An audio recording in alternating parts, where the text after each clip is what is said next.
ನಮಸ್ಕಾರ ಪ್ರೀತಿಯ ವೀಕ್ಷಕರೇ, ಯಾರೆಲ್ಲ ಗೌರ್ಮೆಂಟ್ ಜಾಬ್ನ ತಗೋಬೇಕು ಅಂತ ನಿಮಗೆ ಆಸೆ ಇದೆ ಮತ್ತು ಯಾರೆಲ್ಲ ಈಗ ಆಲ್ರೆಡಿ ಸ್ಪರ್ಧಾತ್ಮಕ ಪರೀಕ್ಷೆಗಳಿಗೆ ಓದ್ತಾ ಇದ್ದೀರಾ ಅಥವಾ ಯಾರೆಲ್ಲ ನಾನು ಸ್ಪರ್ಧಾತ್ಮಕ ಪರೀಕ್ಷೆಗಳಿಗೆ ಓದಬೇಕು ಆದರೆ ಏನು ಓದಬೇಕು ಅಂತ ಗೊತ್ತಿಲ್ಲ, ಹೇಗೆ ಓದಬೇಕು ಅಂತ ಗೊತ್ತಿಲ್ಲ ಅಂತಕ್ಕಂಥ ವಿದ್ಯಾರ್ಥಿಗಳಿದ್ದೀರಾ, ನಿಮ್ಮ ಎಲ್ರಿಗೂ ಕೂಡ ನಿಮಗೆ ಸೊಲ್ಯೂಷನ್ ಕೊಡಲಿಕ್ಕೆ ಅಂತೇಳ್ಬಿಟ್ಟು ನಾವು ಈ ವಿಡಿಯೋವನ್ನು ಮಾಡ್ತಾ ಇದ್ದೀವಿ. ಈ ವಿಡಿಯೋನ ಸಂಪೂರ್ಣವಾಗಿ ನೋಡಿ ನಿಮ್ಮ ಎಲ್ಲ ಪ್ರಶ್ನೆಗಳಿಗೂ ಉತ್ತರ ಸಿಗುತ್ತೆ. ಯಾವ್ಯಾವ ಗೌರ್ಮೆಂಟ್ ಜಾಬ್ಗಳಿದ್ದಾವೆ, ಆ ಗೌರ್ಮೆಂಟ್ ಜಾಬ್ಗೆ ಸ್ಮಾರ್ಟ್ ವರ್ಕಲ್ಲಿ ಸ್ಮಾರ್ಟ್ ಟ್ರಿಕ್ಸ್ನ ಯೂಸ್ ಮಾಡಿ ಓದೋದು ಹೇಗೆ, ಯಾವ ರೀತಿ ನಾನು ಪ್ಲ್ಯಾನ್ ಮಾಡ್ಕೋಬೇಕು, ಈ ಎಲ್ಲ ಮಾಹಿತಿಯನ್ನು ನಾನು ಈ ವಿಡಿಯೋ ಮುಖಾಂತರ ನಿಮಗೆ ನೀಡ್ತಾ ಇದ್ದೇನೆ. ಮೊಟ್ಟ ಮೊದಲನೇದಾಗಿ ಯಾವುದೇ ಕಾಂಪಿಟೇಟಿವ್ ಎಕ್ಸಾಮ್ಗೆ ಓದಬೇಕು ಅಂತಾದರೆ ಅಥವಾ ಯಾವುದೇ ಗೌರ್ಮೆಂಟ್ ಜಾಬ್ನ ತಗೋಬೇಕು ಅಂತಾದರೆ ಅಥವಾ ನಿಮ್ಮ ಜೀವನದಲ್ಲಿ ಏನೇ ಮಾಡಬೇಕು ಅಂತೇಳಿದರೆ ಒಂದು ಪ್ಲ್ಯಾನಿಂಗ್ ಅಂತಕ್ಕಂಥದ್ದು ತುಂಬ ಇಂಪಾರ್ಟೆಂಟ್. ಅದಕ್ಕೆ ಬೆಂಜಮಿನ್ ಫ್ರಾಂಕ್ಲಿನ್ ಅವರು ಹೇಳಿರ್ತಕ್ಕಂಥ ಈ ಮಾತನ್ನು ನೋಡಿದರೆ ನೀವು, if you fail to plan you are planning to fail ಅಂತ. ನಿಮ್ಮ ಜೀವನದಲ್ಲಿ ಪ್ಲ್ಯಾನಿಂಗ್ನ ಸರಿಯಾಗಿ ಮಾಡದೇ ಇದ್ದರೆ ನಿಮ್ಮ ಜೀವನ ಫೇಲ್ ಆಗೋದು ಗ್ಯಾರಂಟಿ. ಹಾಗಾಗಿ ಕಾಂಪಿಟೇಟಿವ್ ಎಕ್ಸಾಮ್ ಅಂತಕ್ಕಂಥದ್ದು ಅಥವಾ ಗೌರ್ಮೆಂಟ್ ಜಾಬ್ನ ಪಡ್ಕೊಳ್ಳೋದು ಅಂತಕ್ಕಂಥದ್ದು ಇದು ಸಣ್ಣ ಮಾತಲ್ಲ. ಇದಕ್ಕೆ ಒಂದು ಶ್ರದ್ಧೆ, ಪರಿಶ್ರಮ ಮತ್ತು ಬಹಳ ಟೈಮ್ ಅವಶ್ಯಕತೆ ಇದೆ. ಆದರೆ ನಮಗೆ ತುಂಬ ಟೈಮ್ ಇರೋದಿಲ್ಲ. ಆ ಕಡಿಮೆ ಸಮಯದಲ್ಲಿ ನಾನು ಯಾವ ರೀತಿ ಓದಬೇಕು, ಕಡಿಮೆ ಅವಧಿಯಲ್ಲಿ ನಾನು ಯಾವ ರೀತಿ ಪ್ಲ್ಯಾನ್ ಮಾಡ್ಕೋಬೇಕು, ಇದನ್ನು ನಾನು ಇವತ್ತು ಹೇಳಲಿಕ್ಕೆ ಹೊರಟಿರೋದು ಸ್ನೇಹಿತರೆ. ಹಾಗಾದರೆ ಬನ್ನಿ, ಮೊಟ್ಟ ಮೊದಲನೇದಾಗಿ ನಾವು ನಿಮಗೆ ಯಾವ್ಯಾವ ಗೌರ್ಮೆಂಟ್ ಜಾಬ್ ಆಪರ್ಚುನಿಟೀಸ್ಗಳಿದ್ದಾವೆ ನಮ್ಮ ಕರ್ನಾಟಕದಲ್ಲಾಗಿರ್ಬೋದು ಅಥವಾ ಸೆಂಟ್ರಲ್ ಗೌರ್ಮೆಂಟ್ ಆಗಿರ್ಬೋದು, ಯಾವೆಲ್ಲ ಗೌರ್ಮೆಂಟ್ ಆಪ್ಷನ್ಸ್ಗಳಿದ್ದಾವೆ, ಗೌರ್ಮೆಂಟ್ ಜಾಬ್ ಆಪರ್ಚುನಿಟೀಸ್ಗಳಿದ್ದಾವೆ ಅಂತಕ್ಕಂಥದ್ದನ್ನು ಮೊಟ್ಟ ಮೊದಲನೇದಾಗಿ ನಾವು ನೋಡೋಣ. ಕರ್ನಾಟಕ ಸ್ಪೆಸಿಫಿಕ್ ಎಕ್ಸಾಮ್ಸ್ಗಳು ಅಂತ ನೋಡೋದಾದರೆ ನಮ್ಮ KPSCಯಿಂದ, ಕರ್ನಾಟಕ ಪಬ್ಲಿಕ್ ಸರ್ವಿಸ್ ಕಮಿಷನ್ನಿಂದ ನಡೀತಕ್ಕಂಥ ಗ್ರೂಪ್ ಬಿ ಸರ್ವಿಸ್ ಎಕ್ಸಾಮ್ಸ್ಗಳಿದ್ದಾವೆ. ನೀವು ಅವಕ್ಕೆಲ್ಲ ಅಪ್ಲೈ ಮಾಡ್ಬೋದು. ಯಾರ್ಯಾರು ಡಿಗ್ರಿಯನ್ನು ಮಾಡಿದ್ದೀರಾ ನೀವೆಲ್ಲ ಈ ಗ್ರೂಪ್ ಬಿ ಸರ್ವೀಸಸ್ಗಳಿಗೆ ನೀವು ಅಪ್ಲೈ ಮಾಡ್ಬೋದು. ಇದಕ್ಕೆ KAS ಎಕ್ಸಾಮ್ಸ್ ಅಂತಲೂ ಕರೀತಾರೆ. ಇದನ್ನು ಕಂಡಕ್ಟ್ ಮಾಡೋದು ಯಾರು ಅಂತೇಳಿದರೆ KPSC. ಎಕ್ಸಾಂಪಲ್ಸ್ಗಳನ್ನ ನಾವು ನೋಡೋದಾದರೆ ಇಲ್ಲಿ ಆಲ್ರೆಡಿ ನಾವು ಹಾಕಿದ್ದೀವಿ. ಚೀಫ್ ಆಫೀಸರ್ ಇರ್ಬೋದು, ರೆವೆನ್ಯೂ ಇನ್ಸ್ಪೆಕ್ಟರ್ ಇರ್ಬೋದು, ಅಥವಾ ಸೆಕೆಂಡ್ PUC ಮೇಲೆ ವಿಲೇಜ್ ಅಕೌಂಟೆಂಟ್ ಇರ್ಬೋದು, ACF, RFO, ಎಕ್ಸಸೈಸ್ ಡಿಪಾರ್ಟ್ಮೆಂಟಲ್ಲಿ ಸಬ್ ಇನ್ಸ್ಪೆಕ್ಟರ್ ಇರ್ಬೋದು, commercial tax inspector, sub registrar ಆಫೀಸ್ಗಳಲ್ಲಿ ಕೆಲವೊಂದು ಜಾಬ್ ಆಪರ್ಚುನಿಟೀಸ್ಗಳಿದ್ದಾವೆ, ಮತ್ತು FDA, SDA, ಬಿಲ್ ಕಲೆಕ್ಟರ್ಸ್, ಈ ರೀತಿಯ ಅನೇಕ ಜಾಬ್ಗಳಿದ್ದಾವೆ. ಈ ಅನೇಕ ಜಾಬ್ಗಳಿಗೆ KPSCಯಿಂದ ಎಕ್ಸಾಮ್ ನಡೀತದೆ. ಈ ಎಲ್ಲ ಎಕ್ಸಾಮ್ಗಳಿಗೂ ನೀವು ಡಿಗ್ರಿ ಮೇಲೆ ನಡೀತಕ್ಕಂಥ ಕೆಲವು ಎಕ್ಸಾಮ್ಸ್ಗಳಿದ್ದಾವೆ, PUC ಮೇಲೆ ನಡೀತಕ್ಕಂಥ ಕೆಲವು ಎಕ್ಸಾಮ್ಸ್ಗಳಿದ್ದಾವೆ. ನಿಮ್ಮ ಅರ್ಹತೆಯನ್ನು ನೋಡಿಕೊಂಡು ಇವಕ್ಕೆ ಅಪ್ಲೈ ಮಾಡ್ಬೋದು ನೀವು. ಅದಲ್ಲದೆ ಅನೇಕ ಇಲಾಖೆಗಳಲ್ಲಿ, ಅನೇಕ ಡಿಪಾರ್ಟ್ಮೆಂಟ್ಗಳಲ್ಲಿ ಅಸಿಸ್ಟೆಂಟ್ ಇಂಜಿನಿಯರ್ ಪೋಸ್ಟ್ಗಳು ಅಂತ ಇರ್ತವೆ. ಇರಿಗೇಷನ್ ಡಿಪಾರ್ಟ್ಮೆಂಟಲ್ಲಿ AE ಅಂತ ಕರೀತಾರೆ. KPTCL ಅಥವಾ KEBನಲ್ಲಿ AE ಪೋಸ್ಟ್ಗಳಿದ್ದಾವೆ. ಮತ್ತು ನೀರಾವರಿ ಇಲಾಖೆಯಲ್ಲಿ AE ಪೋಸ್ಟ್ಗಳಿರ್ತವೆ. ಈ ರೀತಿ ನಮ್ಮ ಗೌರ್ಮೆಂಟ್ನ ಅನೇಕ ಇಲಾಖೆಗಳಲ್ಲಿ ಅಸಿಸ್ಟೆಂಟ್ ಇಂಜಿನಿಯರ್ಸ್ ಮತ್ತು ಜೂನಿಯರ್ ಇಂಜಿನಿಯರ್ ಪೋಸ್ಟ್ಗಳು ಅಂತ ಇದ್ದಾವೆ. ಅದಲ್ಲದೆ ನಿಮಗೆ PSI ಎಕ್ಸಾಮ್ಸ್, PC ಇರ್ಬೋದು, ಹೋಮ್ ಗಾರ್ಡ್ಸ್ಗಳಿರ್ಬೋದು, ಈ ರೀತಿಯಾದ ಅನೇಕ ಎಕ್ಸಾಮ್ಗಳನ್ನು ಬರೀಲಿಕ್ಕೆ ನೀವು ಅರ್ಹತೆಯನ್ನು ಹೊಂದಿದ್ದೀರಾ. ಯಾರೆಲ್ಲ ಸೆಕೆಂಡ್ PUC ಓದಿದ್ದೀರಾ, ಯಾರೆಲ್ಲ ಡಿಗ್ರಿ ಮಾಡಿದ್ದೀರಾ, ನೀವು ಈ ಎಕ್ಸಾಮ್ಸ್ಗೆ ಅರ್ಹರಾಗಿದ್ದೀರಾ. ಮೊಟ್ಟ ಮೊದಲನೇದಾಗಿ ಈ ಇನ್ಫಾರ್ಮೇಷನ್ ನಿಮಗೆ ಗೊತ್ತಿರಬೇಕು, ನೀವು ಯಾವ್ಯಾವ ಎಕ್ಸಾಮ್ಸ್ಗಳನ್ನು ಬರಿಬೋದು ಅಂತಕ್ಕಂಥದ್ದು.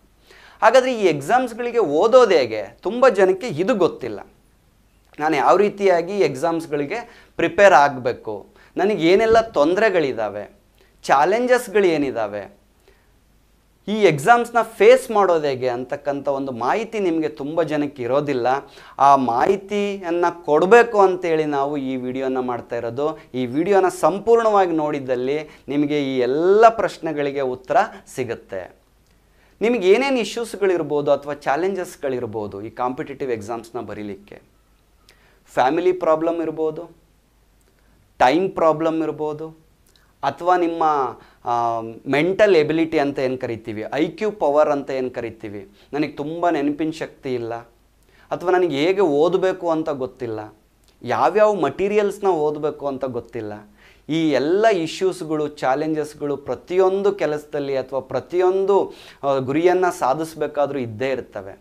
ಈ ಇಶ್ಯೂಸ್ ಮತ್ತು ಚಾಲೆಂಜಸ್ಗಳಿಗೆ ಸೊಲ್ಯೂಷನ್ ಏನು ಅಂತ ನೋಡಿಕೊಂಡ್ರೆ ನೀವು ಅರ್ಧ ಗೆದ್ದ ಹಾಗೆ, ನಿಮ್ಮ ಕಾಂಪಿಟೇಟಿವ್ ಎಕ್ಸಾಮಲ್ಲಿ ಅರ್ಧ ಗೆದ್ದ ಹಾಗೆ ಅಂತೇಳಿ. ಸೊ ಹಾಗಾಗಿ ಪ್ಲಾನಿಂಗ್ ಅಂತಕ್ಕಂಥದ್ದು ತುಂಬ ಇಂಪಾರ್ಟೆಂಟು. ಇಲ್ಲದೇ ಇದ್ದರೆ ನೀವು 4 ವರ್ಷ ಓದ್ತೀನಿ, 5 ವರ್ಷ ಓದ್ತೀನಿ, 6 ವರ್ಷ ಓದ್ತೀನಿ ಅಂದರೂ ಕೂಡ ನಿಮಗೆ ಜಾಬ್ ಆಪರ್ಚುನಿಟೀಸ್ಗಳು ಸಿಗದೇ ಇರ್ಬೋದು. ಕೆಲವರು ಅನೇಕ ಜನ ಒಂದೇ ವರ್ಷದಲ್ಲಿ ಅಥವಾ 2 ವರ್ಷದಲ್ಲಿ ಸ್ಮಾರ್ಟ್ ವರ್ಕನ್ನು ಮಾಡೋದ್ರ ಮೂಲಕ ಎಕ್ಸಾಮ್ನಲ್ಲಿ ಪಾಸಾಗಿ ಗೌರ್ಮೆಂಟ್ ಜಾಬನ್ನು ತಗೊಂಡಿರೋರು ಇದ್ದಾರೆ. ಹಾಗಾಗಿ ಈ ವಿಡಿಯೋ ತುಂಬ ಇಂಪಾರ್ಟೆಂಟ್ ಆಗಿದೆ. ಇದರಲ್ಲಿರ್ತಕ್ಕಂಥ ಕಾನ್ಸೆಪ್ಟು, ನಾನು ಹೇಳಕ್ಕೆ ಹೊರಟಿರೋವಂಥ ಕಾನ್ಸೆಪ್ಟು ತುಂಬ ಇಂಪಾರ್ಟೆಂಟ್ ಇದೆ. ಅದನ್ನು ನೀವು ತಪ್ಪದೆ ನೋಡಿಬಿಟ್ಟು ಅದನ್ನು ಫಾಲೋ ಮಾಡಿದ್ದೆ ಆದರೆ ನಿಮ್ಮ ಅರ್ಧ ಕೆಲಸ ಮುಗಿದಾಗೆ. ಸೊ ನಾನು ಇವತ್ತು ಮಾತಾಡ್ಲಿಕ್ಕೆ ಹೊರಟಿರೋವಂಥ ವಿಚಾರಗಳು ಏನೇನು ಅಂತೇಳಿದರೆ 5 ಸ್ಟೆಪ್ಗಳಿದ್ದಾವೆ. ಕಾಂಪಿಟೇಟಿವ್ ಎಕ್ಸಾಮ್ಸ್ಗಳನ್ನು ಕ್ರ್ಯಾಕ್ ಮಾಡಲಿಕ್ಕೆ 5 ಸ್ಟೆಪ್ಸ್ಗಳಿದ್ದಾವೆ. ಈ 5 ಸ್ಟೆಪ್ಸ್ಗಳನ್ನು ನೀವು ಫಾಲೋ ಮಾಡಿದರೆ ನೀವು ಡೆಫಿನೆಟ್ಟಾಗಿ ಗೌರ್ಮೆಂಟ್ ಜಾಬನ್ನು ತೊಗೋಬೋದು. ಏನೇನು ಅಂತೇಳಿದರೆ ಮೊದಲನೇದಾಗಿ ತುಂಬ ಜನಕ್ಕೆ ಇದು ಗೊತ್ತಿರೋದಿಲ್ಲ. ಮೊದಲನೇ ಸ್ಟೆಪ್ಪು ರಿವರ್ಸ್ ಇಂಜಿನಿಯರಿಂಗ್ ಮೆಥಡ್ ಅಂತ ಇದೆ. ಇದನ್ನು ನಾನು ತುಂಬ ಇಲ್ಲಿ ಸ್ಟ್ರೆಸ್ ಮಾಡೋಕ್ಕೆ ಹೊರಟಿರೋದು. ಈ ಮೆಥಡನ್ನು ಫಾಲೋ ಮಾಡಿ ಅನೇಕ ಜನ ಕಡಿಮೆ ಅವಧಿನಲ್ಲಿ ಸ್ಮಾರ್ಟ್ ವರ್ಕ್ ಮಾಡೋದ್ರ ಮೂಲಕ ಜಾಬನ್ನು ತೊಗೊಂಡಿದ್ದಾರೆ. ಅದಾದಮೇಲೆ ಯಾವ ರೀತಿ ನಾನು ಟೈಮ್ ಟೇಬಲ್ ಹಾಕ್ಕೊಳ್ಬೇಕು, ಯಾವ ರೀತಿ ಡೆಡ್ಲೈನ್ಸ್ಗಳನ್ನು ಹಾಕ್ಕೋಬೇಕು, ಯಾವ್ಯಾವ ಟೈಮಲ್ಲಿ ಏನೇನನ್ನು ಓದಬೇಕು ಅಂತಕ್ಕಂಥದ್ದು ಒಂದು. ಮೂರನೇದು, ಏನು ಓದಬೇಕು ಅಂತ ಗೊತ್ತಿದೆ, ಬಟ್ ಪ್ಲಾನಿಂಗ್ ಇದೆ, ಟೈಮ್ ಟೇಬಲ್ ಹಾಕ್ಕೊಂಡಿದ್ದೀನಿ, ಮಟೀರಿಯಲ್ಸ್ಗಳು ಏನು ಓದಬೇಕು ಅಂತ ಗೊತ್ತಿಲ್ಲ, ಯಾವ್ಯಾವ ಮಟೀರಿಯಲ್ಸ್ಗಳಲ್ಲಿ ಏನೇನು ವಿಷಯ ಸಿಗುತ್ತೆ ನನಗೆ ಅಂತ ಗೊತ್ತಿಲ್ಲ. ಇದು ಒಂದು ತುಂಬ ಇಂಪಾರ್ಟೆಂಟ್. ತುಂಬ ಜನಕ್ಕೆ ನಾನು IAS ಎಕ್ಸಾಮ್ ಬರೀಬೇಕು ಅಂತಾದರೆ, KAS ಎಕ್ಸಾಮ್ ಬರೀಬೇಕು ಅಂತಾದರೆ ನಿಮಗೆ ಯಾವ ಬುಕ್ಸ್ಗಳು ಓದಬೇಕು ಅಂತ ಗೊತ್ತಿಲ್ಲ, ಯಾವ ಮ್ಯಾಗ್ಝಿನ್ಸ್ಗಳು ಓದಬೇಕು ಅಂತ ಗೊತ್ತಿಲ್ಲ, ಏನೆಲ್ಲ ಸಬ್ಜೆಕ್ಟ್ಸ್ಗಳು ಬರ್ತವೆ ಅಂತ ಗೊತ್ತಿಲ್ಲ. ಅದನ್ನು ತಿಳ್ಕೊಳ್ಳೋದು 3ನೇ ಸ್ಟೆಪ್. 4ನೇ ಸ್ಟೆಪ್ಪು, ಈ ಮಟೀರಿಯಲ್ಸ್ಗಳೆಲ್ಲ ಸಿಕ್ಕಾದ ಮೇಲೆ ಆ ಮಟೀರಿಯಲ್ಸ್ಗಳನ್ನ ಯಾವ ರೀತಿ ಓದಬೇಕು ನಾನು. ದಿನಕ್ಕೆ ಬೆಳಗ್ಗೆಯಿಂದ ಸಂಜೆ ತನಕ ಅಥವಾ ರಾತ್ರಿಯೆಲ್ಲ ನಿದ್ದೆಗಟ್ಟು ಒಂದು ಪೇಜನ್ನು ಬಿಡದೆ ನಾನು ಓದ್ತಾ ಹೋಗ್ಬೇಕಾ, ಅಥವಾ ಏನಾದರೂ ಶಾರ್ಟ್ಕಟ್ ಮೆಥಡ್ ಇದೆನಾ, ಅದಕ್ಕೆ ನೆನಪಿಡ್ಕೊಳ್ತಕ್ಕಂಥ ಯಾವುದಾದ್ರೂ ಟ್ರಿಕ್ಸ್ ಇದೆನಾ, ಈಸಿಯಾಗಿ ನೆನ್ಪಿಟ್ಕೊಳ್ತಕ್ಕಂಥ ಟ್ರಿಕ್ಸು. ಯಾಕೆ ಅಂದರೆ ಕಾಂಪಿಟೇಟಿವ್ ಎಕ್ಸಾಮಲ್ಲಿ ಅನೇಕ ವಿಷಯಗಳನ್ನು ನಾವು ಓದಬೇಕಾಗತ್ತೆ, ಅನೇಕ ಪುಸ್ತಕಗಳನ್ನು ಓದಬೇಕಾಗತ್ತೆ, ಸಾವಿರಾರು ಪುಟಗಳ ಪುಸ್ತಕಗಳಿರ್ತವೆ.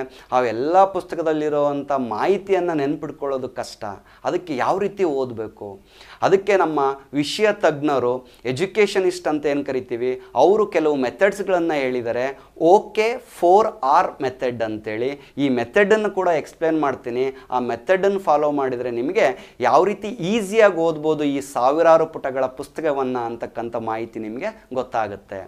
ಅದಾದಮೇಲೆ ಕೊನೆಯ ಸ್ಟೆಪ್ಪು, ನಾವು ಅನೇಕ ಟೆಸ್ಟ್ಗಳನ್ನು ತಗೊಳ್ಳೋದ್ರ ಮೂಲಕ, ನಮಗೆ ನಾವೇ ಪರೀಕ್ಷೆಯನ್ನು ಮಾಡ್ಕೊಳ್ಳೋದ್ರ ಮೂಲಕ ಈ ಕಾಂಪಿಟೇಟಿವ್ ಎಕ್ಸಾಮ್ಸ್ಗೆ ಈಸಿಯಾಗಿ ಪ್ರಿಪೇರ್ ಆಗ್ಬೋದು ಅಂತಕ್ಕಂಥದ್ದು. ಅವಕ್ಕೆ ಮಾರ್ಕ್ ಟೆಸ್ಟ್ ಅಂತ ಕರಿತೀವಿ. ಈ 5 ಸ್ಟೆಪ್ಸ್ಗಳನ್ನು ನೀವು ಫಾಲೋ ಮಾಡಿದ್ದೇ ಆದರೆ ನಿಮ್ಮ ಅರ್ಧ ಕೆಲಸ ಮುಗಿದಾಗುತ್ತೆ. ಇನ್ನು ಉಳಿದಿರೋದು ಮಾತ್ರ ನಿಮ್ಮ ಶ್ರಮ ಮಾತ್ರ. ಓಕೆ, ಹಾಗಾದರೆ ಈಗ ನಾನು ಈ ರಿವರ್ಸ್ ಇಂಜಿನಿಯರಿಂಗ್ ಮೆಥಡ್ ಅಂದರೆ ಏನು ಸರ್ ಇದು ಇಂಜಿನಿಯರಿಂಗಿಗೂ ಕಾಂಪಿಟೇಟಿವ್ ಎಕ್ಸಾಮ್ಸ್ಗೂ ಏನು ಸಂಬಂಧ ಅಂತ ನೋಡ್ತಾ ಇದ್ದೀರಾ? ಹಾಗಾದರೆ ಈ ಮೆಥಡನ್ನು ನೀವು ತಿಳ್ಕೊಳ್ಳೇಬೇಕು, ಈ ಮೆಥಡನ್ನು ನೀವು ಫಾಲೋ ಮಾಡಲೇಬೇಕು. ಸೊ ಹಾಗಾಗಿ ನಾನು ರಿವರ್ಸ್ ಇಂಜಿನಿಯರಿಂಗ್ ಮೆಥಡ್ ಅಂದರೆ ಏನು ಅಂತಕ್ಕಂಥದ್ದನ್ನು ಇಲ್ಲಿ ಎಕ್ಸ್ಪ್ಲೇನ್ ಮಾಡ್ತೀನಿ. ನೋಡಿ, ಒಂದು ಕಂಪ್ನಿ ಯಾವುದೋ ಒಂದು ಐರನ್ ಬಾಕ್ಸನ್ನು ತಯಾರು ಮಾಡಿದೆ. ನಾನು ಈಗ ಹೊಸ ಕಂಪ್ನಿ ಬಂದಿದ್ದೀನಿ, ನಾನು ಕೂಡ ಐರನ್ ಬಾಕ್ಸನ್ನು ತಯಾರು ಮಾಡಬೇಕು. ಏನು ಮಾಡ್ಬೋದು ನಾನು? 2-3 ವರ್ಷ ರಿಸರ್ಚ್ ಮಾಡಿ ಐರನ್ ಬಾಕ್ಸ್ ಅಂದರೆ ಏನು, ಅದನ್ನು ಯಾವ ರೀತಿ ಇರುತ್ತೆ, ಅದಕ್ಕೆ ಏನೆಲ್ಲ ಕ್ಯಾರೆಕ್ಟರಿಸ್ಟಿಕ್ಸ್ಗಳು ಬೇಕು, ಏನೆಲ್ಲ ಗುಣಗಳು ಬೇಕು ಅಂತೇಳಿ ನಾನು 2-3 ವರ್ಷ ರಿಸರ್ಚ್ ಮಾಡಿ, ಅದಾದಮೇಲೆ ಅದನ್ನು ತಯಾರು ಮಾಡಿ, ಅದಾದಮೇಲೆ ಅದನ್ನು ಮಾರ್ಕೆಟಿಗೆ ಬಿಟ್ಟು, ಅದಾದಮೇಲೆ ನಾನು ಲಾಭ ಗಳಿಸ್ಬೇಕು ಅಂತ ಹೋಗೋದು ಒಂದು ದಾರಿ. ಇದು ಸ್ಟ್ರೈಟ್ ಫಾರ್ವರ್ಡ್ ಮೆಥಡ್. ಇಲ್ಲ ಅಂದರೆ ಇನ್ನೊಂದು ಕೆಲಸ ಏನು ಮಾಡ್ಬೋದು ನಾನು, ಅನೇಕ ಕಂಪ್ನಿಗಳು ಇವತ್ತು ಮಾಡ್ತಾ ಇರೋದು ಅದೇನೆ. ಒಂದು ಐರನ್ ಬಾಕ್ಸ್ ಇದೆ ಅಂತ ಆದರೆ ಆಲ್ರೆಡಿ ಅದೇ ಐರನ್ ಬಾಕ್ಸ್ನ ಕ್ಯಾರೆಕ್ಟರಿಸ್ಟಿಕ್ಸ್ಗಳು ಏನೇನಿದ್ದಾವೆ ಅಂತಕ್ಕಂಥದ್ದನ್ನು ನಾನು ಅನಲೈಸ್ ಮಾಡೋದು. ಆ ಅನಲೈಸ್ ಮಾಡಿಬಿಟ್ಟು ನೆಕ್ಸ್ಟ್ ಅದರದ್ದೊಂದು ಮಾಡೆಲ್ 3D ಡಿಸೈನಲ್ಲಿ ಒಂದು ಮಾಡೆಲ್ನ ಮಾಡ್ಕೊಳ್ಳೋದು. ಆ ಮಾಡೆಲ್ಗೆ ತಕ್ಕನ ಹಾಗೆ ನಾನೊಂದು ಹೊಸ ಐರನ್ ಬಾಕ್ಸ್ನ ರೆಡಿ ಮಾಡೋದು. ಆಮೇಲೆ ನಾನು ಮಾಡಿರೋ ಐರನ್ ಬಾಕ್ಸು ಮತ್ತು ಈಗಿರ್ತಕ್ಕಂಥ ಮಾರ್ಕೆಟಲ್ಲಿರೋವಂಥ ಐರನ್ ಬಾಕ್ಸು ಕಂಪೇರ್ ಮಾಡೋದು. ಕಂಪೇರ್ ಮಾಡಿಬಿಟ್ಟು ಈಕ್ವಲ್ ಇದ್ದಾವ, ಅದೇ ಥರ ವರ್ಕ್ ಮಾಡುತ್ತಾ ಅಂತ ನೋಡೋದು. ಅದಾದಮೇಲೆ ಅದನ್ನು ಮಾರ್ಕೆಟಿಗೆ ಬಿಡೋದು. ನೋಡಿ ಯಾವ ಮೆಥಡ್ ನಿಮಗೆ ಈಸಿ ಅನಿಸುತ್ತೆ. ಫಸ್ಟ್ ಮೆಥಡಲ್ಲಾದರೆ ತುಂಬ ಟೈಮ್ ಇನ್ವೆಸ್ಟ್ಮೆಂಟ್ ಬೇಕು. ಆದರೆ ಎರಡನೇ ಮೆಥಡಲ್ಲಿ ಏನಿದೆ, ಇದು ಶಾರ್ಟ್ಕಟ್ ಮೆಥಡ್ ಅಂತ ಕರೀತಾರೆ, ರಿವರ್ಸ್ ಇಂಜಿನಿಯರಿಂಗ್ ಮೆಥಡ್ ಅಂತ ಕರೀತಾರೆ. ಎಲ್ಲ ಕಂಪ್ನಿಗಳು ಅಷ್ಟೇ. ಇವತ್ತೇನೋ ಒಂದು ಕೊಕೊಕೋಲಾ ಇದೆ, ಒಂದು ಪೆಪ್ಸಿ ಇದೆ, ಅಥವಾ ಇನ್ನೊಂದೇನೋ ಇದೆ. ಈ ಎಲ್ಲ ಕಂಪ್ನಿಗಳು ಅಥವಾ ಯಾವುದೇ ಒಂದು ಪ್ರಾಡಕ್ಟನ್ನು ಮಾರ್ಕೆಟಿಗೆ ಬಿಡುವಾಗ ರಿವರ್ಸ್ ಇಂಜಿನಿಯರಿಂಗ್ ಮೆಥಡ್ನ ಯೂಸ್ ಮಾಡೋದ್ರ ಮೂಲಕ ಅವರು ಬೇಗ ಮಾರ್ಕೆಟಿಗೆ ಬರ್ತಾರೆ. ಅವ್ರಿಗೆ ಬೇಕಾಗಿರೋ ಅಂಥ 2-3 ವರ್ಷದ ಟೈಮು ಸೇವ್ ಆಗುತ್ತೆ. ಈ ಮೆಥಡನ್ನು ನಾವು ನಮ್ಮ ಎಜುಕೇಷನಲ್ಲಿ ಯೂಸ್ ಮಾಡ್ಕೋಬೋದಾ? ಕಾಂಪಿಟೇಟಿವ್ ಎಕ್ಸಾಮ್ಸ್ಗೆ ಪ್ರಿಪೇರ್ ಆಗುವಾಗ ಯೂಸ್ ಮಾಡ್ಕೋಬೋದಾ? ಎಸ್, ಡೆಫಿನೆಟ್ಲಿ ಯೂಸ್ ಮಾಡ್ಕೋಬೋದು. ಇದನ್ನು ನಾವು ಕಾಂಪಿಟೇಟಿವ್ ಎಕ್ಸಾಮಲ್ಲಿ ಯೂಸ್ ಮಾಡಿಕೊಂಡ್ರೆ ನಿಮಗೆ ನಿಮ್ಮ 2-3 ವರ್ಷದ ಟೈಮ್ ಸೇವ್ ಆಗುತ್ತೆ. ಅದನ್ನು ನಾನೀಗ ಎಕ್ಸ್ಪ್ಲೇನ್ ಮಾಡೋಕ್ಕೆ ಹೊರಟಿದ್ದೀನಿ. ಸರ್, ಹೆಂಗೆ ಯೂಸ್ ಮಾಡ್ಬೋದು ರಿವರ್ಸ್ ಇಂಜಿನಿಯರಿಂಗ್ ಮೆಥಡನ್ನು ನಮ್ಮ ಎಕ್ಸಾಮ್ಸ್ಗಳಲ್ಲಿ ಅಂತ ನೋಡಿದರೆ, ನಿಮ್ಮ ಕಾಂಪಿಟೇಟಿವ್ ಎಕ್ಸಾಮೇ ಇರಲಿ ಅಥವಾ ಬೇರೆ ಯಾವುದೇ ಎಕ್ಸಾಮ್ಸ್ ಇರಲಿ, ನಿಮ್ಮ ತರಗತಿಗಳಲ್ಲಿರ್ತಕ್ಕಂಥ ಅಕಾಡೆಮಿಕ್ ಎಕ್ಸಾಮ್ಸ್ ಇರಲಿ, ಈ ರಿವರ್ಸ್ ಇಂಜಿನಿಯರಿಂಗ್ ಮೆಥಡನ್ನ ಯೂಸ್ ಮಾಡ್ಬೋದು. ಈ ಮೆಥಡ್ನ ಯೂಸ್ ಮಾಡಿನೇ ತುಂಬ ಜನ ಮೊದಲನೇ ಅಟೆಂಪ್ಟಲ್ಲಿ ಅಥವಾ ಸೆಕೆಂಡ್ ಅಟೆಂಪ್ಟಲ್ಲೇ ಸಕ್ಸಸ್ಸನ್ನು ಕಂಡು IAS ಆಫೀಸರ್ಸ್ಗಳು, KAS ಆಫೀಸರ್ಸ್ಗಳು ಆಗಿದ್ದಾರೆ. ಅವರಿಂದ ತಿಳ್ಕೊಂಡಂತಹ, ಅವರ ಅನುಭವದಿಂದ ಮಾಡಿರೋವಂಥ ಮೆಥಡ್ ಇದು ರಿವರ್ಸ್ ಇಂಜಿನಿಯರಿಂಗ್ ಮೆಥಡ್ ಅಂತ. ಏನೇನು ಮೊದಲನೇ ಸ್ಟೆಪ್ ಇಲ್ಲಿ ಅಂತೇಳಿದರೆ, ಪ್ರತಿ ಸಲ ಎಕ್ಸಾಮ್ಗೆ ಕ್ವಶನ್ ಪೇಪರ್ ಅಂತ ಬರುತ್ತೆ. ಆ ಕ್ವಶನ್ ಪೇಪರ್ನೇ ನಾವು ಸಾಲ್ವ್ ಮಾಡಬೇಕಾಗಿರತ್ತಾನೆ ಎಕ್ಸಾಮ್ಸಲ್ಲಿ. ಆ ಕ್ವಶನ್ ಪೇಪರ್ನ ಯಾವ ರೀತಿ ಪ್ರಿಪೇರ್ ಮಾಡ್ತಾರೆ ಅಂತ ಒಂದು ಚೂರು ಯೋಚನೆ ಮಾಡಿ ನೋಡಿ. ಯಾರೋ ಒಬ್ಬನಿಗೆ ಕ್ವಶನ್ ಪೇಪರ್ನ ತಯಾರು ಮಾಡೋಕ್ಕೆ ಕೊಟ್ಟಿರ್ತಾರೆ, ಅಥವಾ ಒಂದು ಟೀಮ್ಗೆ ಕ್ವಶನ್ ಪೇಪರ್ನ ತಯಾರು ಮಾಡೋಕ್ಕೆ ಕೊಟ್ಟರೆ ಅವ್ರು ಏನು ಮಾಡ್ಬೋದು? ಅವ್ರಿಗೂ ಕೂಡ ಟೈಮ್ ಇರಲ್ಲ, ಅವ್ರಿಗೂ ಕೂಡ ಫ್ಯಾಮಿಲಿ ಪ್ರಾಬ್ಲಮ್ಸ್ ಇರ್ತವೆ, ಅವ್ರಿಗೂ ಟೈಮ್ ಕನ್ಸ್ಟ್ರೆಂಟ್ ಅಂತ ಇರುತ್ತೆ. ಯೂಶ್ವಲಿ ಕ್ವಶನ್ ಪೇಪರ್ ತಯಾರು ಮಾಡೋರು ಯೂಸ್ ಮಾಡೋವಂಥ ಮೆಥಡ್ ಏನು ಅಂದರೆ, ಅವರು ಕೂಡ ಹಳೇ ಕ್ವಶನ್ ಪೇಪರ್ಸ್ಗಳನ್ನು ಫಾಲೋ ಮಾಡ್ತಾರೆ. ಯಾವುದೋ ಒಂದು ಸೋರ್ಸಸ್ಗಳಿಂದ ಕ್ವಶನ್ಸ್ಗಳನ್ನು ತಗೊಳ್ತಾರೆ. ಅದೆಲ್ಲ ಆದಮೇಲೆ ಕೆಲವೊಂದನ್ನು ಮಾತ್ರ ಡಿಫಿಕಲ್ಟ್ ಕ್ವಶನ್ಸನ್ನು ಕೊಡ್ತಾರೆ ಅಲ್ವಾ? ಸೊ ಆದ್ದರಿಂದ ನಮ್ಮ ಪ್ರಮುಖವಾದಂಥ ಸ್ಟೆಪ್ ಕಾಂಪಿಟೇಟಿವ್ ಎಕ್ಸಾಮ್ಸ್ಗೆ ಓದಬೇಕಾದ್ರೆ ಮೊದಲನೇದಾಗೆ ಪುಸ್ತಕಗಳನ್ನು ಓದೋದಲ್ಲ. ಮೊದಲನೇ ಸ್ಟೆಪ್ ಏನು ಅಂದರೆ, ಹಳೆಯ ಪ್ರಶ್ನೆಗಳನ್ನು ವಿಷಯವಾರು ವಿಶ್ಲೇಷಣೆ ಮಾಡಬೇಕು ಅಂತ. ಓಲ್ಡ್ ಕ್ವಶನ್ ಪೇಪರ್ಸ್ನೆಲ್ಲ ತೊಗೊಂಡ್ಬಿಟ್ಟು ಯಾವ್ಯಾವ ಟಾಪಿಕ್ಸ್ಗಳಲ್ಲಿ ಏನೇನು ಕ್ವಶನ್ಸ್ ಕೇಳಿದ್ದಾರೆ ಅಂತ ಮೊದಲು ನಾವು ವಿಶ್ಲೇಷಣೆ ಮಾಡಬೇಕು. ಇದು ಮೊದಲನೇ ಸ್ಟೆಪ್. ಎರಡನೇ ಸ್ಟೆಪ್ ಏನು ಅಂತೇಳಿದರೆ, ಪ್ರತಿಯೊಂದು ಟಾಪಿಕ್ ಮೇಲೆ ಕೇಳಿರ್ತಕ್ಕಂಥ ಎಲ್ಲ ಕ್ವಶನ್ಸ್ಗಳನ್ನು ಒಂದು ಕಡೆ ಬರ್ಕೊಳ್ತಾ ಬರಬೇಕು. ಇದು ಎರಡನೇ ಸ್ಟೆಪ್. ನೋಡಿ, ಈಗ ಯಾವುದೋ ಒಂದು ಎಕ್ಸಾಂಪಲ್ಸ್ ಹೇಳ್ತೀನಿ. ಮೂಲಭೂತ ಹಕ್ಕುಗಳು ಅಂತ ಪೊಲಿಟಿನಲ್ಲಿ ಬರುತ್ತೆ. ಈ ಮೂಲಭೂತ ಹಕ್ಕುಗಳ ಮೇಲೆ ಹಿಂದೆ ಯಾವುದೆಲ್ಲ ಎಕ್ಸಾಮ್ಸ್ಗಳಲ್ಲಿ ಏನೆಲ್ಲ ಕ್ವಶನ್ಸ್ ಕೇಳಿದ್ದಾರೆ ಅವಷ್ಟನ್ನು ಬರೀ ಮೂಲಭೂತ ಹಕ್ಕುಗಳು ಅಂತ ಒಂದು ಹೆಡ್ಡಿಂಗ್ ಹಾಕ್ಕೊಂಡ್ಬಿಟ್ಟು ಆ ಎಲ್ಲ ಟಾಪಿಕ್ಸ್ಗಳನ್ನು ಬರ್ಕೊಳ್ಳೋದು. ಅದೇ ರೀತಿ ರಾಷ್ಟ್ರಪತಿಗಳು ಅಂತ ಇರುತ್ತೆ. ಆ ರಾಷ್ಟ್ರಪತಿಗಳು ಅನ್ನೋದ್ರ ಮೇಲೆ ಏನೆಲ್ಲ ಕ್ವಶನ್ಸ್ ಕೇಳಿದ್ದಾರೆ ಅನ್ನೋದನ್ನು ತೊಗೊಂಡ್ಬಿಟ್ಟು ಒಂದು ಕಡೆ ಬರ್ಕೊಳ್ತಾ ಹೋಗೋದು. ಈ ರೀತಿ ಆ ಕ್ವಶನ್ಸ್ಗಳನ್ನೆಲ್ಲ ಪ್ರತ್ಯೇಕವಾಗಿ ಟಾಪಿಕ್ ವೈಸ್ ಬರ್ಕೊಳ್ತಾ ಬರಬೇಕು ಒಂದೊಂದು ಸಬ್ಜೆಕ್ಟಿಗೆ. ಈ ಟಾಪಿಕ್ ವೈಸ್ ಬರ್ಕೊಂಡು ಆದಮೇಲೆ ನಾವೇನು ಮಾಡ್ತೀವಿ ಅಂತೇಳಿದರೆ, ಈಗ ನಮಗೆ ಈಸಿ ಆಯಿತು, ಏನೆಲ್ಲ ಟಾಪಿಕ್ ಮೇಲೆ ಯಾವುದೆಲ್ಲ ಕ್ವಶನ್ಸ್ ಕೇಳಿದ್ದಾನೆ ಅಂತ ಗೊತ್ತಾಯಿತು.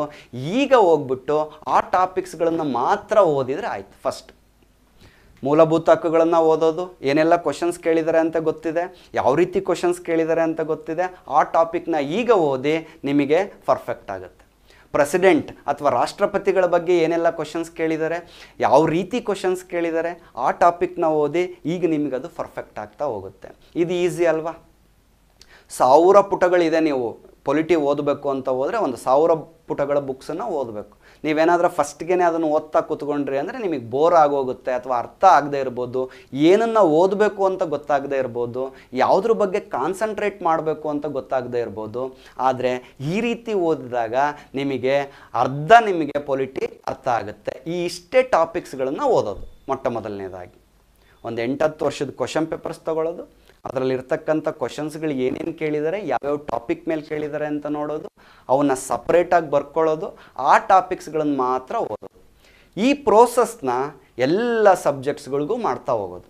ಹಿಸ್ಟ್ರಿಗಾಗಿರ್ಬೋದು, ಪೊಲಿಟಿ ಆಗಿರ್ಬೋದು, ಜಿಯೋಗ್ರಫಿ ಆಗಿರ್ಬೋದು, ಸೈನ್ಸ್ ಆಗಿರ್ಬೋದು. ಈ ರೀತಿ ಮಾಡ್ತಾ ಮಾಡ್ತಾ ಮಾಡ್ತಾ ಹೋದರೆ ನೀವು 2 ವರ್ಷದಲ್ಲಿ ಮುಗಿಸ್ತಕ್ಕಂಥ ಸಿಲೆಬಸ್ಸನ್ನು 6 ತಿಂಗಳಲ್ಲಿ ಓದ್ಬೋದು ಅಥವಾ 1 ವರ್ಷದಲ್ಲಿ ಓದ್ಬೋದು. ಎಷ್ಟು ನಿಮಗೆ ಟೈಮ್ ಸೇವ್ ಆಯಿತು. ಸಡನ್ನಾಗಿ ಯಾವುದೋ ಎಕ್ಸಾಮ್ ಕಾಲ್ ಮಾಡಿಬಿಟ್ಟಿದ್ದಾನೆ. ಈಗ ನಾನು ಪುಸ್ತಕಗಳನ್ನು ತರಿಸ್ಕೊಂಡಿದ್ದೀನಿ. ಆ ಬುಕ್ಸ್ಗಳನ್ನು ನೋಡಿದರೆ ನನಗೆ ಹೆದರಿಕೆ ಆಗೋಕ್ಕೆ ಶುರುವಾಗಿದೆ. ಯಾವುದನ್ನು ಓದಬೇಕು, ಯಾವುದನ್ನು ಬಿಡಬೇಕು, ಒಂದೊಂದು ಬುಕ್ಕು ಇಷ್ಟಿಷ್ಟು ದಪ್ಪ ಇದೆ. ಸೊ ಅಂಥವ್ರು ಯಾರಿದ್ದೀರಾ, ಈ ಮೆಥಡನ್ನು ಫಾಲೋ ಮಾಡಿ. ಮೊಟ್ಟ ಮೊದಲನೇದಾಗಿ ಇದು ಪ್ಲಾನಿಂಗ್ ಅಂದರೆ, ಅಥವಾ ನಾವು ಟ್ರಿಕ್ಸ್ ಯೂಸ್ ಮಾಡೋದು ಅಂದರೆ, ಅಥವಾ ಸ್ಮಾರ್ಟ್ ವರ್ಕ್ ಯೂಸ್ ಮಾಡೋದು ಅಂತ ಅಂದರೆ. ಸರ್ ಹಿಂಗೆ ಓದ್ಬಿಟ್ರೆ ನಾವು ಪಾಸ್ ಆಗ್ತೀವಾ, ಇದಕ್ಕೆ ಏನು ಎವಿಡೆನ್ಸ್ ಅಂತ ಕೇಳಿದರೆ ನೀವು ಕ್ವಶನ್ಸನ್ನು, ಅದಕ್ಕೆ ಎವಿಡೆನ್ಸ್ ಕೂಡ ಕೊಡ್ತೀನಿ ನಾನು. ಒಂದು ಎಕ್ಸಾಂಪಲ್ ನೋಡಿ ಫಸ್ಟು, ಅದಾದಮೇಲೆ ನೀವು ಈ ಮೆಥಡಿನ ಸಕ್ಸಸ್ ಹೇಗಿದೆ ಅಂತಲೂ ಕೂಡ ಹೇಳ್ತೀನಿ. ಈ ಮೆಥಡ್ನ ಯೂಸ್ ಮಾಡಿದರೆ ಸಕ್ಸಸ್ ಸಿಗುತ್ತೋ ಇಲ್ಲೋ ಅಂತಲೂ ಹೇಳ್ತೀನಿ. ಇಲ್ಲೊಂದು ಎಕ್ಸಾಂಪಲ್ ತೊಗೊಂಡಿದ್ದೀನಿ ನಾನು, ರಿವರ್ಸ್ ಮೆಥಡ್. ನಮ್ಮ ಪೊಲಿಟಿಯಲ್ಲಿ, ರಾಜ್ಯಶಾಸ್ತ್ರದಲ್ಲಿ ಅನುಸೂಚಿಗಳು ಅಂತ ಬರ್ತವೆ, ಶೆಡ್ಯೂಲ್ಸ್ ಅಂತ ಕರಿತೀವಿ. ಅನುಸೂಚಿಗಳನ್ನು ನೀವು ಮೊಟ್ಟ ಮೊದಲನೇದಾಗ ಹಾಗೆ ಓದೋಕ್ಕೆ ಹೋದರೆ ಅದನ್ನು ನೆನ್ಪಿಟ್ಕೊಳ್ಳೋದು ಕಷ್ಟ, ಹೆಂಗೆ ಓದಬೇಕು ಅನ್ನೋದು ಕಷ್ಟ. ಆದರೆ ನಾವೇನು ಮಾಡಿದ್ದೀವಿ ಇಲ್ಲಿ ಅಂತೇಳಿದರೆ, ಯಾವ್ಯಾವ ಎಕ್ಸಾಮ್ಸಲ್ಲಿ ಏನೇನು ಕ್ವಶನ್ಸ್ ಅನುಸೂಚಿ ಮೇಲೆ ಕೇಳಿದ್ದಾರೆ ಅಂತ ಅನಾಲಿಸಿಸ್ ಮಾಡಿದ್ದೀವಿ. ನೋಡಿ, ಸಿವಿಲ್ PC ಎಕ್ಸಾಮಲ್ಲಿ 2008ನೇ ಇಸ್ವಿನಲ್ಲಿ ಅನುಸೂಚಿಗಳ ಮೇಲೆ ಏನೋ ಒಂದು ಕ್ವಶನ್ ಕೇಳಿದ್ದಾನೆ. ಭಾರತದ ಸಂವಿಧಾನದಲ್ಲಿ ಎಷ್ಟು ಅನುಸೂಚಿಗಳಿದ್ದಾವೆ ಅಂತ ಕೇಳಿದ್ದಾರೆ. ಅದೇ ರೀತಿ ಇನ್ನೊಂದು ಸೈನಿಕ್ ಎಕ್ಸಾಮ್ 2019ರಲ್ಲಿ ಭಾರತೀಯ ಸಂವಿಧಾನದಲ್ಲಿ ಒಟ್ಟು ಎಷ್ಟು ಶೆಡ್ಯೂಲ್ಗಳು, ಅನುಚ್ಛೇದಗಳು ಇವೆ ಅಂತೇಳಿ ಕೇಳಿದ್ದಾರೆ. ಸೊ ಈ ರೀತಿಯಾಗಿ ನಿಮ್ಮ ಏನೇನು ಕ್ವಶನ್ಸ್ಗಳು ಕೇಳಿದ್ದಾರೆ ಅವೆಲ್ಲದನ್ನು ಈ ರೀತಿ ನಾವೇನು ಮಾಡ್ತಾ ಹೋಗಿದ್ದೀವಿ, ಪಟ್ಟಿ ಮಾಡ್ತಾ ಬಂದಿದ್ದೀವಿ. ಓನ್ಲಿ ಅನುಸೂಚಿಗಳ ಮೇಲೆ ಟಾಪಿಕ್ ವೈಸ್ ನಾನು ಪಟ್ಟಿ ಮಾಡ್ಕೊಳ್ತಾ ಬಂದಿದ್ದೀನಿ. ನೋಡ್ಬೋದು ನೀವಿಲ್ಲಿ ಅನುಸೂಚಿಗಳ ಮೇಲೆ ಏನೆಲ್ಲ ಕ್ವಶನ್ಸ್ ಕೇಳಿದ್ದಾರೆ ಅಂತಕ್ಕಂಥದ್ದು ಇಲ್ಲಿದೆ, ಮತ್ತು ಯಾವ ಎಕ್ಸಾಮಲ್ಲಿ ಯಾವ ಇಯರಲ್ಲಿ ಕೇಳಿದ್ದಾರೆ ಅನ್ನೋದನ್ನೆಲ್ಲ ಪಟ್ಟಿ ಮಾಡಿದ್ದೀವಿ. ಸೊ ಈ ರೀತಿ ನೀವು ಕೂಡ ಮಾಡ್ಕೋಬೋದಾ. ಈಗ ಆ ಕ್ವಶನ್ಸ್ನೆಲ್ಲ ಒಂದು ಕಡೆ ಬರ್ಕೊಂಡಾದಮೇಲೆ ನಾನು ಒಂದು ಬುಕ್ ತೊಗೊಳ್ತೀನಿ ಅಥವಾ ಒಂದು ಮಟೀರಿಯಲ್ ತೊಗೊಳ್ತೀನಿ, ಅದರಲ್ಲಿ ಡೈರೆಕ್ಟಾಗಿ ಅನುಸೂಚಿಗಳು ಅಂತಕ್ಕಂಥದ್ದಕ್ಕೆ ಹೋಗ್ತೀನಿ. ಆ ಅನುಸೂಚಿಗಳನ್ನು ಈಗ ಓದ್ತಾ ಬರ್ತೀನಿ ನಾನು. ನನಗೆ ಗೊತ್ತಿದೆ ಈಗ ಏನೇನೆಲ್ಲ ಕ್ವಶನ್ಸ್ ಕೇಳಿದ್ದಾರೆ, ಯಾವ್ಯಾವ ಟಾಪಿಕ್ಸ್ ಮೇಲೆ ಕೇಳಿದ್ದಾರೆ ಅಂತ ಗೊತ್ತಿದೆ. ಈಗ ನಾನು ಅನುಸೂಚಿಗಳನ್ನು ಓದ್ತಾ ಬರ್ತೀನಿ. 12 ಅನುಸೂಚಿಗಳಿದ್ದಾವೆ. ಆ ಮೊದಲನೇ ಅನುಸೂಚಿ ಏನು ಹೇಳುತ್ತೆ, ಎರಡನೇ ಅನುಸೂಚಿ ಏನು ಹೇಳುತ್ತೆ, ಮೂರನೇ ಅನುಸೂಚಿ ಏನು ಹೇಳುತ್ತೆ ಅಂತ 12 ಅನುಸೂಚಿಗಳನ್ನು ಓದಿದಾಗ ಅಲ್ಲಿರ್ತಕ್ಕಂಥ ಎಲ್ಲ ಕ್ವಶನ್ಸ್ಗೂ ಆನ್ಸರ್ ಸಿಗುತ್ತೆ. ಮತ್ತು ನಿಮಗೆ ಇಲ್ಲಿ ಕ್ವಶನ್ಸ್ ಕೇಳಿದ್ದ, ಇದ್ರ ಮೇಲೆ ಕ್ವಶನ್ಸ್ ಕೇಳಿದ್ದಾನೆ, ಈ ಅನುಸೂಚಿ ಮೇಲೆ ಕ್ವಶನ್ಸ್ ಕೇಳಿದ್ದಾನೆ ಅಂತ ಅವಾಗ ಮೈಂಡಲ್ಲಿ ಓಡ್ತಾ ಇರುತ್ತೆ. ನೀಟಾಗಿ ಕಾನ್ಸಂಟ್ರೇಷನ್ ಕೂಡ ಬರುತ್ತೆ. ಸೊ ಇದು ನಮ್ಮ ರಿವರ್ಸ್ ಇಂಜಿನಿಯರಿಂಗ್ ಮೆಥಡ್ನ ಒಂದು ಬೇಸಿಕ್ ಪ್ರಿನ್ಸಿಪಲ್ ಅಂತ ಕರಿತೀವಿ. ಹಾಗಾದರೆ ಇದು ಸಕ್ಸಸ್ ಆಗುತ್ತಾ ಸರ್, ಇದು ವರ್ಕೌಟ್ ಆಗುತ್ತಾ ಅಂತ ಕೇಳಿದರೆ, ನಿಮಗೋಸ್ಕರ ಒಂದು ಅನಾಲಿಸಿಸ್ ಮಾಡ್ಕೊಂಡು ಬಂದಿದ್ದೀವಿ. 2021ನೇ ಇಸ್ವಿನ PSI ಎಕ್ಸಾಮಲ್ಲಿ ಒಂದು ಕ್ವಶನ್ ಪೇಪರ್ನ ಫುಲ್ ನಾನು ಅನಾಲಿಸಿಸ್ ಮಾಡಿದಾಗ ಯಾವ್ಯಾವ ಟಾಪಿಕ್ ಮೇಲೆ ಎಷ್ಟೆಷ್ಟು ಕ್ವಶನ್ಸ್ ಕೇಳಿದ್ದಾನೆ ಅಂತಕ್ಕಂಥದ್ದನ್ನು ಇಲ್ಲಿ ಪಟ್ಟಿ ಮಾಡ್ತಾ ಹೋಗಿದ್ದೀನಿ. ಕರೆಂಟ್ ಈವೆಂಟ್ಸ್ ಮೇಲೆ 39 ಮಾರ್ಕ್ಸಿನ ಕ್ವಶನ್ಸ್ ಬಂದಿದೆ, 39 ಮಾರ್ಕ್ಸಿಗೆ ಬಂದಿದೆ. ಜಿಯೋಗ್ರಫಿ ಮೇಲೆ 14 ಮಾರ್ಕ್ಸಿಗೆ ಬಂದಿದೆ. ಮಾಡ್ರನ್ ಹಿಸ್ಟ್ರಿ ಮೇಲೆ 1 ಮಾರ್ಕ್ಸು, ಎಕನಾಮಿಕ್ಸ್ ಮೇಲೆ 3 ಮಾರ್ಕ್ಸು, ಎನ್ವಿರಾನ್ಮೆಂಟ್ ಮೇಲೆ 6 ಮಾರ್ಕ್ಸಿಗೆ ಬಂದಿದೆ. ಸೈನ್ಸ್ ಆ್ಯಂಡ್ ಟೆಕ್ನಾಲಜಿ ಮೇಲೆ 8 ಮಾರ್ಕ್ಸಿಗೆ ಬಂದಿದೆ. ಏನ್ಷಿಯಂಟ್ ಮತ್ತು ಮೆಡಿವಲ್ ಹಿಸ್ಟ್ರಿ ಮೇಲೆ 8 ಮಾರ್ಕ್ಸಿಗೆ ಬಂದಿದೆ. ಇನ್ನು ಅದರ್ಸ್ ಅಂತೇಳಿ 10 ಮಾರ್ಕ್ಸಿಗೆ ಬಂದಿದೆ. ಈ ರೀತಿ ಡಿವಿಷನ್ ಮಾಡಿ ಅನಾಲಿಸಿಸ್ ಮಾಡ್ಕೊಂಡಿದ್ದೀವಿ. ಇದನ್ನು ಮಾಡ್ಕೊಂಡಾದಮೇಲೆ ಇದರಲ್ಲಿ ರಿವರ್ಸ್ ಇಂಜಿನಿಯರಿಂಗ್ ಮಾಡಿದರೆ ನಾವು ವರ್ಕೌಟ್ ಆಗುತ್ತಾ ಅಂತ ನೋಡೋದಾದರೆ, yes, here is the solution. ನೋಡಿ ಇಲ್ಲಿ ಯಾವ್ಯಾವ ಟಾಪಿಕ್ ಮೇಲೆ ಎಷ್ಟೆಷ್ಟು ಮಾರ್ಕ್ಸಿನ ಕ್ವಶನ್ಸ್ ಇದೆ, ಅದಾದಮೇಲೆ ಡೈರೆಕ್ಟಾಗಿ ಓಲ್ಡ್ ಕ್ವಶನ್ ಪೇಪರಿಂದ ಮತ್ತು ಡೈರೆಕ್ಟ್ ಸೋರ್ಸ್ಗಳಿಂದ ಕ್ವಶನ್ಸ್ಗಳನ್ನು 62 ಮಾರ್ಕ್ಸಿಗೆ ಕೊಡಲಾಗಿದೆ. 100ರಲ್ಲಿ 62 ಮಾರ್ಕ್ಸು ಡೈರೆಕ್ಟ್ ಕ್ವಶನ್ ಪೇಪರ್ಸಿಂದ ಬಂದಿದೆ. ಮತ್ತು ಡೈರೆಕ್ಟ್ ಸೋರ್ಸ್ಗಳು ಅಂತ ಏನಿರ್ತವೆ, ಕಾಪಿ ಪೇಸ್ಟ್ ಮಾಡಿದ್ದಾರೆ. ನಿಮಗೆ ಯಾವುದೋ ಒಂದು ವೆಬ್ಸೈಟ್ಗಳಲ್ಲಿರ್ಬೋದು ಅಥವಾ ಇನ್ನೊಂದು ಯಾವುದೋ ಮ್ಯಾಗ್ಝಿನಲ್ಲಿರ್ಬೋದು, ಅಲ್ಲಿ ಓದಿರೋವಂಥ ಕ್ವಶನ್ಸ್ನೇ ಡೈರೆಕ್ಟಾಗಿ ಕೊಡ್ತಾ ಹೋಗಿದ್ದಾರೆ 62 ಮಾರ್ಕ್ಸಿಗೆ. ಹಾಗಾದರೆ ನಾನು ಹೇಳ್ದಂಗೆ ನೀವೇನಾದರೂ ಹಳೇ ಕ್ವಶನ್ ಪೇಪರ್ಸ್ಗಳನ್ನೇ ನೋಡಿಕೊಂಡು ಅದಿಷ್ಟೇ ಟಾಪಿಕ್ ಓದ್ಕೊಂಡು ಬಂದಿದ್ದರೆ ಈ ಎಕ್ಸಾಮಲ್ಲಿ 62 ಮಾರ್ಕ್ಸ್ ನಿಮ್ಮಲ್ಲಿರುತ್ತೆ 100ಕ್ಕೆ. ಮ್ಯಾಕ್ಸಿಮಮ್ ಒಂದು ಕಾಂಪಿಟೇಟಿವ್ ಎಕ್ಸಾಮ್ ಅಂದರೆ ಒಬ್ಬ ಟಾಪರ್ ಬರ್ತಕ್ಕಂಥವನು 100ಕ್ಕೆ ಎಷ್ಟು ಮಾರ್ಕ್ಸ್ ತಗೊಂಡಿರ್ತಾನೆ? ಒಂದು ನಾರ್ಮಲ್ ಅಂತೇಳಿದರೆ 70ರಿಂದ 75 ಮಾರ್ಕ್ಸು ಟಾಪರ್ ತೊಗೊಂಡಿರ್ತಾನೆ ಅಷ್ಟೇ ಕಾಂಪಿಟೇಟಿವ್ ಎಕ್ಸಾಮಲ್ಲಿ ಆ ಟೈಮಲ್ಲಿ ಆಗೋದು. ಅದರಲ್ಲಿ ನಿಮ್ಗೆ ಈಗ ಆಲ್ರೆಡಿ 62 ಮಾರ್ಕ್ಸ್ ನಿಮ್ದು ಆಗಿದೆ. ಇನ್ನು 38 ಮಾರ್ಕ್ಸಿಗೆ ಮಾತ್ರ ಒಂಚೂರು ಡಿಫಿಕಲ್ಟ್ ಕ್ವಶನ್ಸನ್ನು ತೆಗೆದಿದ್ದಾರೆ, ಟ್ವಿಸ್ಟ್ ಮಾಡಿ ಕ್ವಶನ್ಸ್ಗಳನ್ನು ತೆಗೆದಿರ್ತಾರೆ. ಈ ಅನಾಲಿಸಿಸ್ನ ನೋಡಿದರೆ ಡೆಫಿನೆಟ್ಟಾಗಿ ರಿವರ್ಸ್ ಎಂಜಿನಿಯರಿಂಗ್ ಮೆಥಡನ್ನು ಯೂಸ್ ಮಾಡಿ ನಾವು ಕಾಂಪಿಟೇಟಿವ್ ಎಕ್ಸಾಮ್ಗೆ ಪ್ರಿಪೇರ್ ಆದರೆ ನಾವು ಆಲ್ಮೋಸ್ಟ್ 60%, 100ಕ್ಕೆ 60% ಕ್ವಶನ್ಸ್ಗಳನ್ನು ಅಟೆಂಡ್ ಮಾಡ್ಬೋದು. ಇನ್ನು ಉಳಿದಿದ್ದ 38 ಮಾರ್ಕ್ಸ್ನ ನೋಡ್ಕೊಳ್ಳೋಣ, ಅಥವಾ 38 ಅಥವಾ 40 ಮಾರ್ಕ್ಸ್ಗಳನ್ನು ಬೇರೆ ಸೋರ್ಸ್ಗಳನ್ನು ನಮಗೆ ಟೈಮ್ ಇದ್ದರೆ ಓದೋದು ಅಥವಾ ನಮ್ಮ ನಾಲೆಡ್ಜ್ ಮೇಲೆ ಅವನ್ನ ಅಟೆಂಡ್ ಮಾಡ್ಬೋದು. ಸೊ ಡೆಫಿನೆಟ್ಲಿ ನಿಮಗೆ ಸಕ್ಸಸ್ ಸಿಗುತ್ತೆ. ಇದನ್ನು ನೀವೆಲ್ಲರೂ ಪ್ರಾಕ್ಟೀಸ್ ಮಾಡಲೇಬೇಕು. ನಾನು ಎಕ್ಸಾಂಪಲ್ಸ್ ಕೂಡ ಕೊಟ್ಟಿದ್ದೀನಿ ಯಾವ ರೀತಿ ಅದನ್ನು ಟಾಪಿಕ್ ವೈಸ್ ಬರ್ಕೋಬೇಕು ಅಂತೇಳಿ. ಇದೇ ರೀತಿ ನೀವುಗಳು ಕೂಡ ಇನ್ಮೇಲೆ ಓದಬೇಕಾದ್ರೆ ಇದೇ ರೀತಿ ಓದ್ತಾ ಹೋಗಬೇಕು. ಓಕೆ, ಹಿಂಗೆ ಮಾಡಿದ್ದೇ ಆದಲ್ಲಿ ಡೆಫಿನೆಟ್ಟಾಗಿ ನೀವು ಕಾಂಪಿಟೇಟಿವ್ ಎಕ್ಸಾಮ್ಗಳನ್ನು ಈಸಿಯಾಗಿ ಕ್ರಾಕ್ ಮಾಡ್ತೀರಾ. ಸೊ ಈ ಒಂದು ಪ್ಲ್ಯಾನಿಂಗ್ನ ನಾನು ಏನು ಹೇಳಿದ್ದೀನಿ, ಯಾವ ರೀತಿ ಪ್ಲ್ಯಾನ್ ಮಾಡಬೇಕು, ಏನೆಲ್ಲ ಸ್ಟೆಪ್ಸ್ಗಳು ಬರ್ತವೆ, ಆ ಸ್ಟೆಪ್ಸ್ಗಳಲ್ಲಿ ಇಂಪಾರ್ಟೆಂಟ್ ಯಾವುದು ಅಂತ ಹೇಳಿದ್ರೆ ರಿವರ್ಸ್ ಇಂಜಿನಿಯರಿಂಗ್ ಮೆಥಡು. ಇದನ್ನು ನೀವು ಪ್ರಾಕ್ಟೀಸ್ ಮಾಡಿದ್ದೇ ಆದರೆ ಗೆಲುವು ನಿಮ್ಮದಾಗಿರುತ್ತೆ. ಹಾಗಾಗಿ ನಾವು 4-5 ವರ್ಷಗಳ ತನಕ ರಾತ್ರಿ ಹಗಲು ಎಲ್ಲ 10-15 ಗಂಟೆ ಓದಿ ಕಷ್ಟಪಟ್ಟು ನಾನು ಓದ್ತೀನಿ ಅಂತಕ್ಕಂಥದ್ದು ಹಾರ್ಡ್ ವರ್ಕ್ ಅಂತ ಕರೀತಾರೆ. ಇನ್ನೊಂದು ಸ್ಮಾರ್ಟ್ ವರ್ಕ್ ಅಂತ.